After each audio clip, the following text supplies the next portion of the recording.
ہمارا شہداء کے یاد میں جنہوں نے اپنے جان کی قربانی دی ہے ہماری جمہوریت کے لیے، 1973 کے آئین کی بحالی کے لیے، ان کے یاد میں انشاءاللہ تعالی قائد کے مزار پہ ہم PDM کا جلسہ کراچی میں کریں گے، اور سب مل کے سارے پاکستان کے جو جمہوری جماعتیں ہیں، جمہوری جو عوام کے ووٹ کے لیے، عوام کے حقوق کے لیے، انسانی حقوق کے لیے جدوجہد کر رہے ہیں، ہم سب ایک پلیٹ فارم سے اپنا آواز بلند کریں گے اس حکومت کے خلاف، اس سلیکٹڈ حکومت کے خلاف، اس حکومت کے سہولت کاروں کے خلاف کو وارن کریں گے کہ ہمیں اپنا جمہوریت واپس چاہیے، جس جمہوریت کے لیے پاکستان پیپلز پارٹی کے کارکن نے، اس ملک کے سارے جو سیاسی اور جمہوری پارٹی ہیں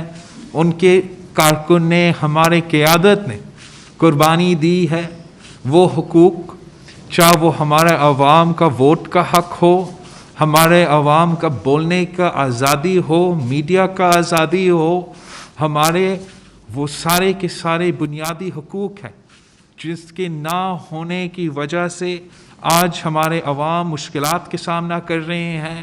ہمارا ملک ہر فورم پہ، چاہے وہ فارن پالیسی کا فورم ہو، چاہے وہ معاشی اکنامک فورم ہو یا گورننس پہ ہو، ہم اس لیے ناکام ہو رہے ہیں، اس لیے ہم نے ایک نالائق، نااہل سلیکٹڈ حکمران زبردستی اس قوم پہ اس عہدہ پہ بیٹھا ہے، جس میں نہ وہ صلاحیت ہے کہ وہ یہ کام کر سکے، اور جس کا نتیجہ، جس کا نقصان آپ سب بھگت رہے ہیں۔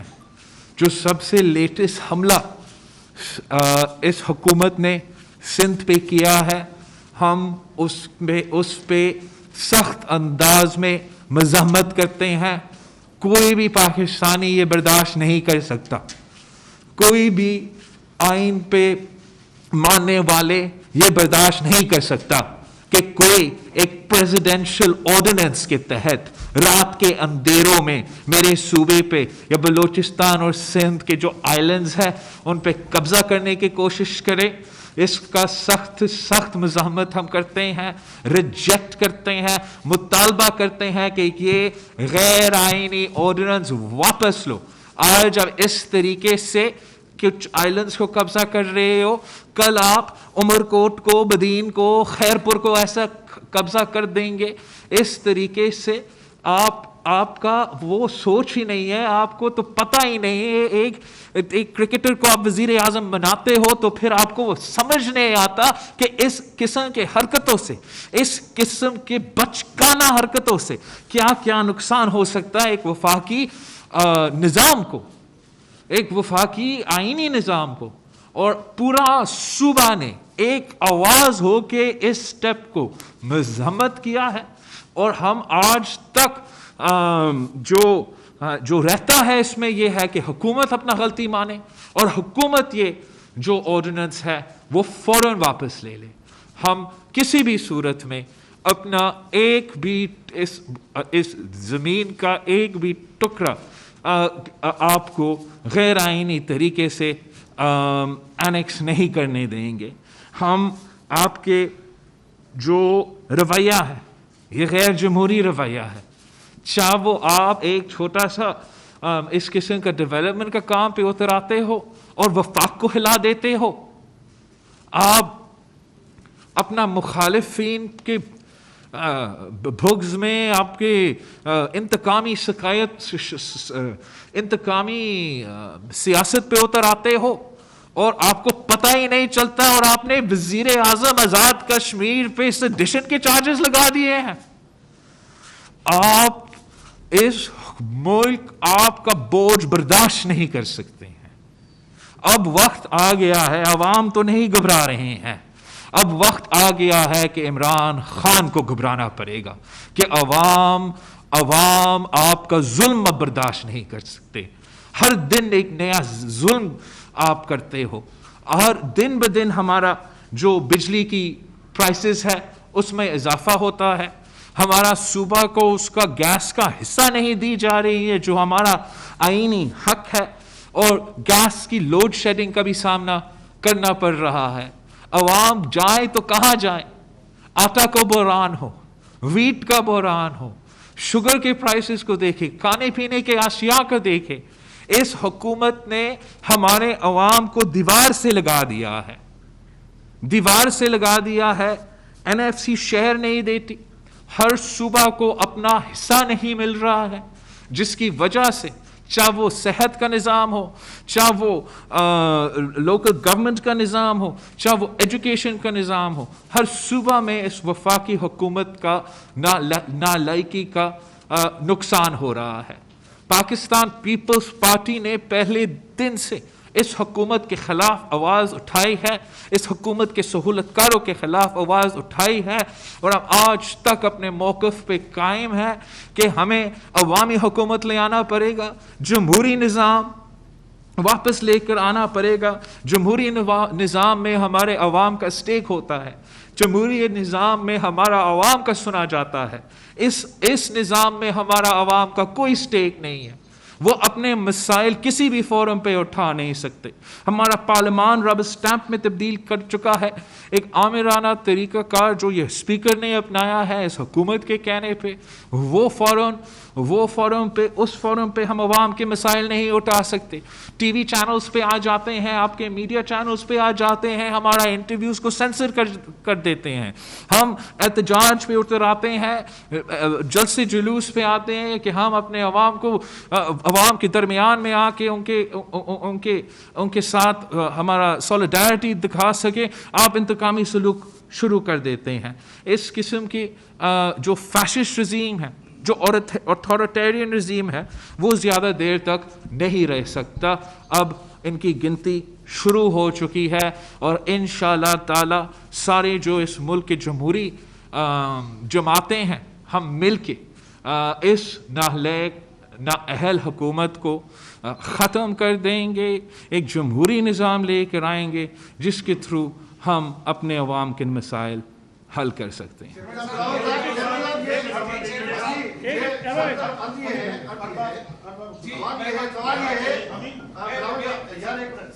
سوال یہ ہے کہ آپ کی حکومت NOC دے دیتی ہے 3 مہینے تک، جولائی سے لے کر اب تک اس مسئلے کو راج میں رکھا جاتا ہے۔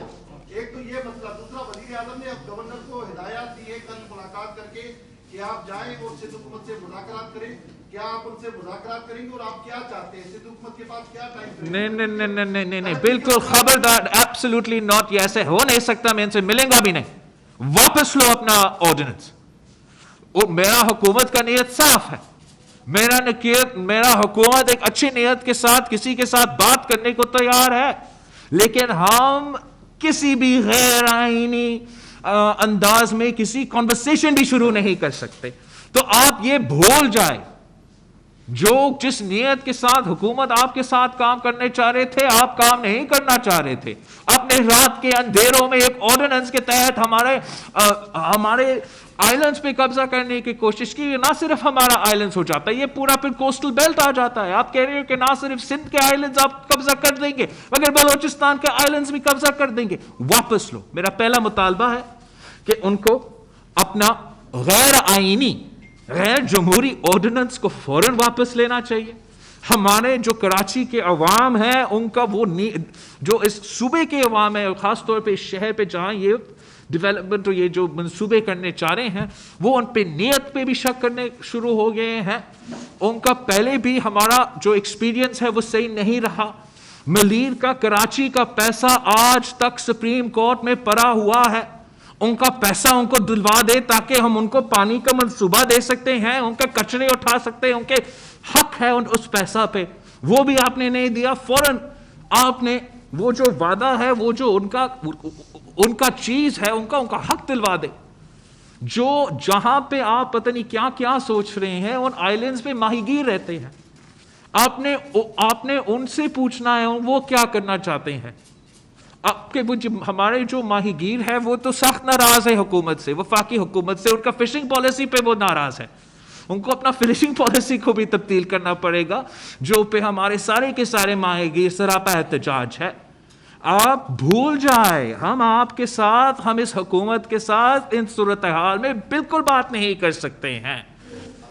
اب ہم نے اپنے عوام کے حقوق کا تحفظ کرنا ہے، ہمیں کوئی ارادہ نہیں تھا، میرے خیال میں کسی کو کوئی اندازہ نہیں تھا کہ یہ حکومت اس قسم کا حرکت کر سکتا، لیکن جس طریقے سے یہ اب ہو چکا ہے اور آج تک اتنے دن گزر چکے ہیں، اتنا متنازع ایشو بنا ہوا ہے، میرا پورا صوبہ سراپا احتجاج ہے، اور وہ آج تک اپنا آرڈیننس واپس بھی نہیں لیے ہیں، تو یہ کیسے بات کر سکتے؟ میں کیوں ان سے بات کریں؟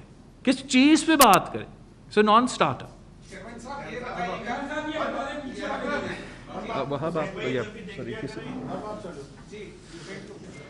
صاحب یہ بتائیں کہ آپ جب آ رہے تھے تو اس سے پہلے عمران خان ٹی وی پر تھا، اور عمران خان نے اپنے بارے میں بڑی انکشافات کیے انہوں نے کہ فوج اس لیے میرے ساتھ ہے کہ میں کرپشن نہیں کرتا۔ اچھا جی، جس طرح آپ یہ تو ان کا یہ کہنا تھا کہ میں اسی لیے فوج میرے ساتھ ہے کہ میں کرپشن نہیں کرتا، اور دوسرا یہ انہوں نے یہ بھی کہا ہے کہ آپ جتنے بڑے جلسے کر لو، آپ 2 سال جلسے کرو، میں ایک ایسا جلسہ کروں گا آپ سے بڑا جلسہ ہو جائے گا، اور انہوں نے یہ بھی کہا ہے کہ وہ آپ کی بلیک میلنگ میں نہیں آئے گا۔ اچھا، ایک تو میں سمجھتا ہوں کہ عمران خان کو، ہمارے ادارے کو، خاص طور ہمارا فوج کو ایک سیاسی پراپ کی طرح استعمال نہیں کرنا چاہیے۔ ہر چیز پہ، ہر جگہ پہ ہمارا فوج ہمارے ساتھ ہے، یہ ادارہ ہمارے ساتھ ہے، فلاں کے ادارے ہمارے ساتھ ہے، یہ کسی ایک جماعت کا ادارہ نہیں ہوتے، یہ ہر پاکستانی کے ادارے ہوتے ہیں۔ تو فوری طور پہ عمران خان کو اپنی سیاسی بیان بازی کو پہلے درست کرنا چاہیے، اور فوج کا کام نہیں ہوتا کہ کرپشن کو دیکھنا، وہ تو آپ نے نیب اور کوٹس اور باقی ادارے بنائے ہیں اس کام کے لیے، اور اس کام کے اگر آپ نے کرپشن نہیں کی تو کیوں بھاگ رہے ہو؟ آپ انویسٹیگیشنز اور انکوائریز کو سے کیوں بھاگ رہے ہو؟ اگر عمران نے کرپشن نہیں کی تو آج تک پشاور میٹرو پہ جن کے بسز جل رہے ہیں، سرے عام پشاور میٹرو کے بسز جو عمران خان نے آرگنیٹ کیا ہے، ان کو آگ لگ رہے ہیں خود بخود، اس پہ آپ نیب کا انکوائری نہیں کر رہے ہو۔ آپ کی اپنی بہن کے خلاف آپ انکوائری تو پھر کریں، آپ اتنا صاف و شفاف ہو، آپ اس سلائی مشین سے جو اماراتیں بن رہے تھے اس کا جواب دو۔ جہانگیر ترین تو لندن میں مزہ کر رہا ہے، اس کا حساب کتاب کا کیا ہوا؟